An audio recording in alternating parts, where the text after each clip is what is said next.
Welcome back, Deep Divers. Today we're going way back to 2014 for a fascinating interview with Dr. Dana Bedden, who was the superintendent at the time and had a lot to say about the state of education. Oh, that's interesting. 2014 feels like ages ago in the education world. It really does. But the thing is, his observations are still so relevant today, which is kind of what we wanted to dive into. Oh, I see. Yeah, looking back at how things were and seeing what's changed and what hasn't. Exactly. So get this, Dr. Bedden talked about school, culture, and climate, teacher morale, and how it's all connected to student success. Makes sense. They're all pieces of the same puzzle, aren't they? Totally. And he makes this super interesting distinction between culture and climate. Okay, I'm curious. What's the difference? Well, he says culture is all about the interactions and relationships within a school, like between teachers, students, staff, you know. Got it. Like the vibe of the place. Yeah. And then climate is more about the physical environment and resources. So like the actual buildings, the classrooms, the stuff they have to work with. Exactly. And Dr. Bedden points out that both of these things are super important for creating a positive learning experience. It makes you think back to your own school days, right? Like, did you feel supported? Did the teachers seem happy? Totally. I mean, I remember... Does the building even feel like a good place to learn? All those things matter. 100%. But here's where it gets really interesting. Even back in 2014, Dr. Bedden was seeing this trend of teachers leaving the profession, not because of low pay, but because of burnout and bad working conditions. Wow. That's a pretty powerful statement. It sounds like things were already heading in that direction back then. Yeah, he even mentioned a MetLife report that showed morale and working conditions were becoming the top reasons for teachers leaving. It makes you wonder, right? What was it like back then that was already pushing teachers to their limits? Right. And how much worse have things gotten since then? It's pretty concerning. And what does it say about us as a society if the people entrusted with educating our kids are feeling so burned out and undervalued? It's a huge red flag. It's like expecting teachers to perform miracles in an environment that just doesn't support them. We can't just keep piling more on their plates without giving them the resources and support they need to thrive. Exactly. And speaking of support, Dr. Bedden also talks a lot about the role of parents. Okay, interesting. What's his take on that? Well, he believes parents are the primary caregivers, which makes sense. Of course, that's a given. But he also says that schools need to do a better job of supporting parents, especially when there are cultural differences or different expectations around discipline. I can see that. Like what might be considered normal behavior in one family might be seen as disruptive in another. Exactly. And he stresses the importance of schools and families working together to create a consistent and positive environment for all students. It makes sense, right? Everyone needs to be on the same page. Totally. I remember this one teacher I knew, she was struggling with a student who was constantly acting out. Oh no, every teacher's nightmare. Yeah. And it turned out the family had a completely different understanding of what was appropriate behavior. So there was a disconnect between the school's expectations and the family's norms. Exactly. And it created a lot of tension and frustration for everyone involved. It sounds like a classic case of miscommunication and cultural differences. Yeah. And it highlights how important it is for schools to be proactive in reaching out to families, building relationships, and trying to bridge those gaps. It's about finding common ground, even when there are differences. Totally. And it all comes back to that idea of shared responsibility. Working together towards a shared goal. Exactly. It's not about blaming parents or blaming teachers. It's about recognizing that we're all in this together. So true. Now, I'm curious to hear what Dr. Bedden suggests schools can actually do to make these improvements. Well, he's got some really practical ideas, which is what we're going to get into right after the break. Okay, so we left off talking about Dr. Bedden's suggestions for improving things in schools. Yeah, let's hear it. What does he propose? Well, he starts with something that seems pretty basic, like really basic. He says schools need clear expectations for student behavior. Interesting. It sounds simple, but I guess it's more complicated than it seems. Right, because if everyone's on the same page about what's acceptable and what's not, it creates this like foundation of consistency. I see. Less confusion, less conflict. Exactly. And it can help reduce stress for both teachers and students. Makes sense. It's like setting those ground rules from the start so everyone knows what to expect. Totally. But here's another big one. He says teachers need more resources and training, especially when it comes to dealing with diverse student needs. Oh, absolutely. Classrooms are so diverse these days, teachers need to be equipped to handle all sorts of learning styles and challenges. Exactly. And he talks about everything from professional development on different learning styles to access to mental health professionals who can support students. Wow, that's a pretty comprehensive approach. It's about giving teachers the tools they need to actually meet those diverse needs. It is. And it's not just about the students, it's about the teachers too.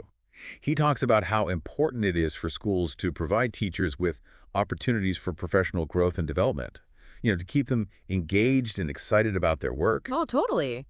Teachers need to feel like they're learning and growing too. It's not just a one-way street. Exactly.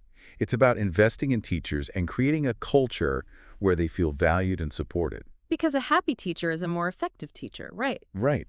And let's not forget about the learning environment itself, like the actual physical space of the school. Yeah, you were talking about climate earlier, right? Exactly. Dr. Bedden is a big believer in creating welcoming, well-maintained, even aesthetically pleasing schools. Interesting. You don't always think about the impact of the physical surroundings. Right. But think about it. Would you rather work in a dingy, rundown office or a bright, cheerful space? Definitely the cheerful space. I mean, environment impacts mood, productivity, everything. Exactly. And the Yeah. same goes for schools. It sends a message that learning is valued and that we care about creating a positive experience for everyone. So it's not just about having fancy equipment or the latest textbooks. It's about creating a space that feels good to be in. Exactly. It's all these little things, right? It's about the culture, the climate, the support systems, all these pieces fitting together to create a thriving learning environment. Yeah, it's like creating a recipe for success. I like that. And it reminds me of something else Dr. Bedden said that really stuck with me. He said, the parent has to be the lead person in parenting, but we still have to be a support mechanism. That's powerful. It really highlights that shared responsibility again. It does. And it leaves me wondering, like, how can we as individuals and as communities better support both teachers and parents in their roles?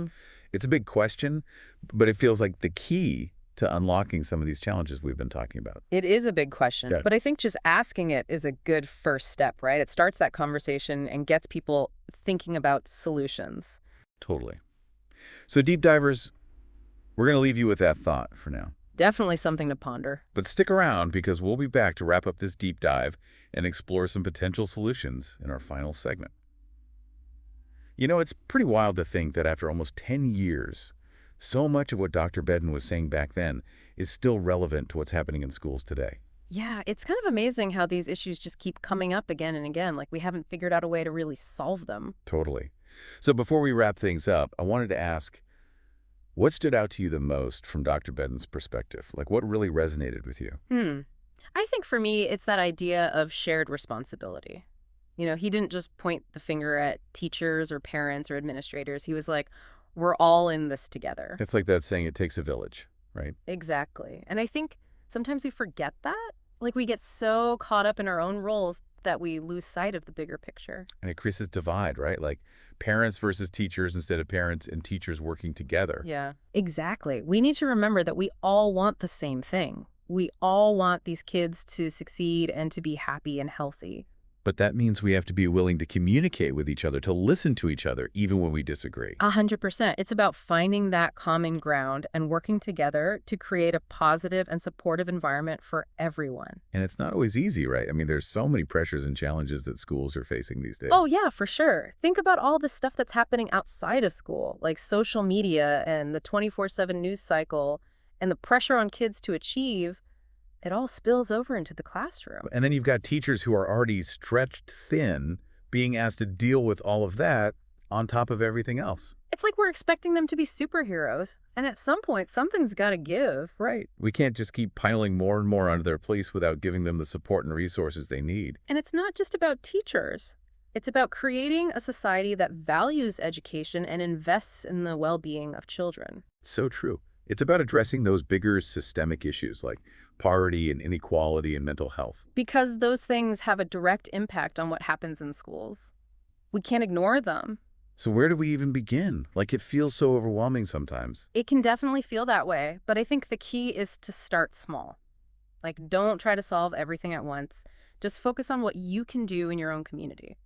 What do you mean? Well, like, write a thank you note to your child's teacher, volunteer at a local school, donate some supplies, attend a school board meeting. Those are all great ideas. And I think just having conversations about these issues is important too, like talking to your kids about their experiences at school and listening to what they have to say. Totally. Because they have a unique perspective that we can learn from. And it shows them that we care about what's happening in their lives. And maybe by having these conversations and taking small actions, we can start to shift the culture around education, make it more collaborative and supportive. It's about planting those seeds right, even if we don't see the results right away. It's a long game for sure, but I think it's a game worth playing. Definitely. Because the stakes are pretty high. We're talking about the future of our kids and the future of our society. So deep divers, as we wrap up this deep dive, we want to leave you with this thought. What small action can you take today to make a difference in your own community? It doesn't have to be anything grand or complicated, just something that shows you care about education and the well-being of children. Because even the smallest actions can have a ripple effect. And who knows, maybe those ripples will eventually turn into waves of change. Thanks for joining us on this journey back to 2014 with Dr. Bedden. His words may have been spoken almost a decade ago, but their message is still so powerful and relevant today. Until next time, keep diving deep.